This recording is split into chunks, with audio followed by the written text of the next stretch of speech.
I've been in the music business since I was about 4 years old, from starting with classical piano, getting into my own solo career. I've done pageants and modeling and hair shows and competitions and this and that. But the common denominator through everything has been music. And as a musician, as an artist myself, I definitely have a certain perspective and experience in this industry. And then later becoming an actual entertainment attorney gave me the opportunity to not just do my own deals, but to actually negotiate deals for other artists, doing big record label deals. And then later in the relationships, duking it out when there's a fight, when there's a problem. So I definitely have this kind of holistic view of what the reality of the music industry is today. And whether you just started your career or you're thinking about starting a career in the music business, I thought that maybe today what I could do is kind of break it down for you, give you kind of that overview of the reality of the music business so that you kind of can be a little more prepared as you kind of start this journey with your own music career. So in today's video, we're going to discuss what you need to know about the music business. Hi guys, I'm Miss Crystal. I'm an entertainment attorney, public speaker, and author of How to Keep Your Dukes Up in the Music Business. I'm the owner of Dukes Up Records, and most importantly, I'm an independent musician.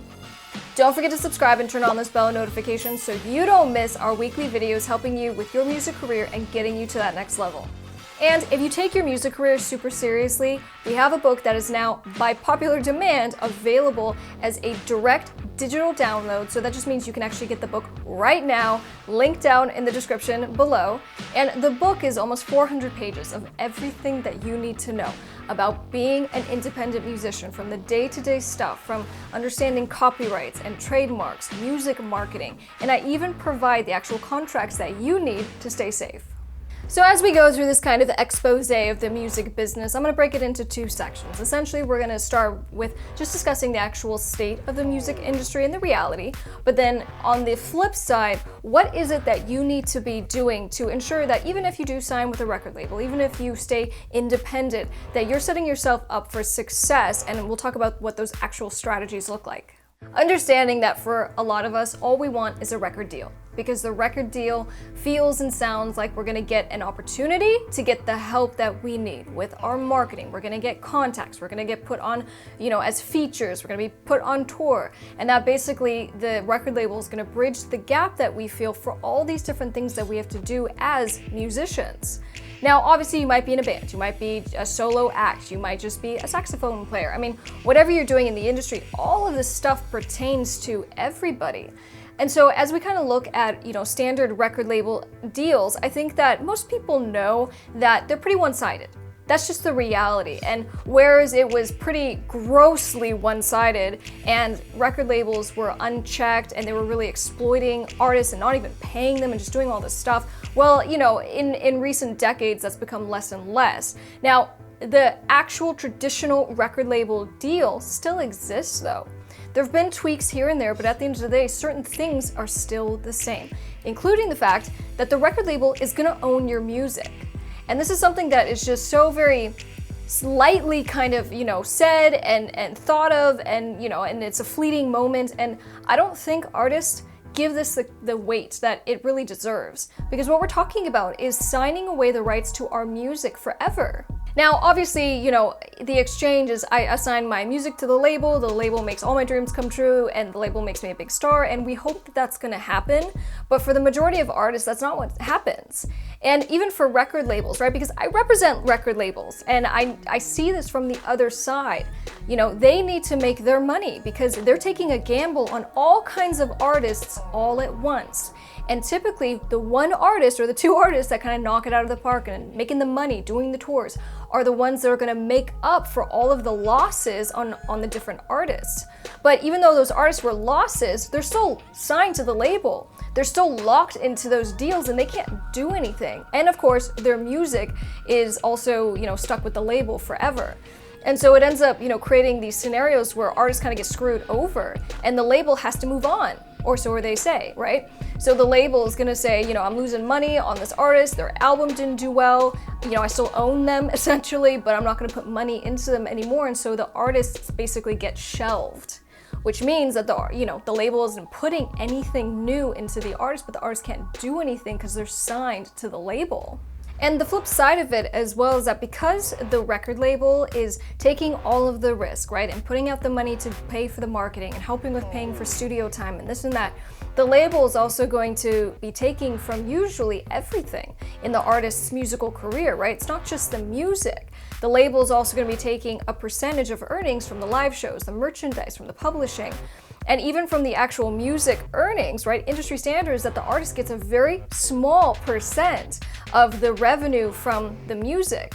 And so because of all these things that are built into the standard record label agreement, it ends up feeling and being very one-sided. And again, you hope it ends up kind of going well and that, you know, the big gamble will pay off for everybody involved. But when it doesn't, you have to think about that reality and kind of what you want for your own career. And setting aside the music ownership issue for a second, because maybe you kind of do understand the scope of the relationship, and really it's just kind of you're being employed. You're being employed for whatever the offer is in the label deal. Maybe they're offering you an advance, meaning you get a chunk of change in your pocket, or maybe they're offering to pay for some of your expenses, but in return, they're saying, we're gonna own the music, you're gonna make the music for us. So kind of setting that aside, what about kind of the idea of momentum, right? When we start with labels, we have this perception that the label is going to create the momentum. They're going to get the interest and the marketing and this and that. But what happens when, let's say, that deal is done with the label and you're moving on? And I challenge you as an independent artist or even someone who is signed with a label right now to think about this. Because when you lose that support and you don't actually know how to do any of this stuff yourself, you don't know how to manage yourself, you don't know how to book your shows or to get, you know, your music in TV and film or how to monetize, well, all of a sudden now you're kind of back to square one. And so even some of, you know, our clients who will hit these phenomenal peaks because they have a song that goes insanely viral, well, you know, you might not have something that hits that hard again. And so now for the rest of your career, you're just trying. You're trying to get something new to go viral. You're trying to get that momentum again. And so, you know, regardless of whether you're signed to a label, you stay independent, my advice is always the same. You have to be investing back into yourself. And I say it kind of like this. If you're going to go to school, you've been in school, right? If you just got through high school, if you went to college, whatever you did, you've been to school. And so you understand that you study, you take tests, you accomplish certain things. Do that for your own career. And, you know, obviously we have endless material, endless tutorials that we can watch on YouTube. And so if you kind of put that obligation on yourself to say, I want to know how to do all this stuff in my career, you're going to learn it. And so even if that looks like a year's time for you, you're going to give yourself kind of a year that you want to learn all the marketing strategies that are kind of available free online today. You're going to learn how to get your music placed in TV and film. If you take on that obligation, then all of a sudden you start figuring out that you don't really need people. You really don't need anyone else to do any of this stuff for you. And that's why I'm kind of a big proponent for artists who kind of set up their own labels and you represent yourself, because all of a sudden now you're keeping your own money. You're keeping your own ownership, and that's pretty cool. And any of the skill set that you end up learning because you just want to challenge yourself to be able to do these things in your own career, heck, even learning finances, learning how to use an Excel sheet. This is stuff that is never going to be not used. It's going to be incredibly valuable for you. But I mean, guys, the pandemic is a huge example of, you know, when we have these touring musicians and all of a sudden they can't tour.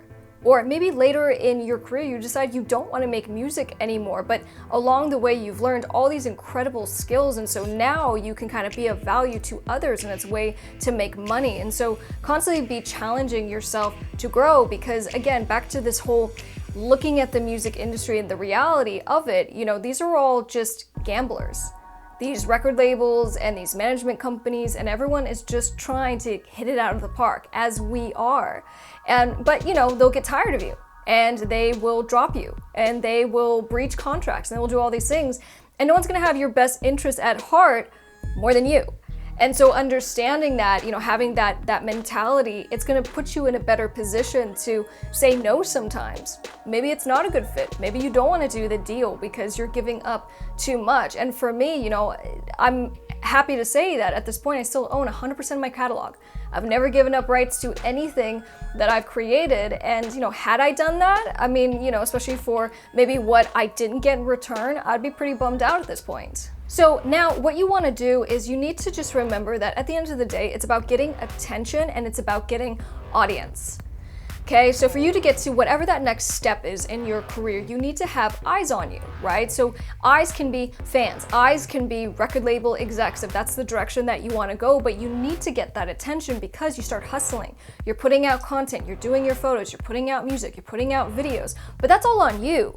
You got to find that in yourself. And I mean, we dedicate videos on this channel to discussing how to get yourself motivated, how to stay organized, because I understand that it's tough. But it starts with you kind of making that decision that you need to build your own empire, and that's going to take you committing on a daily basis.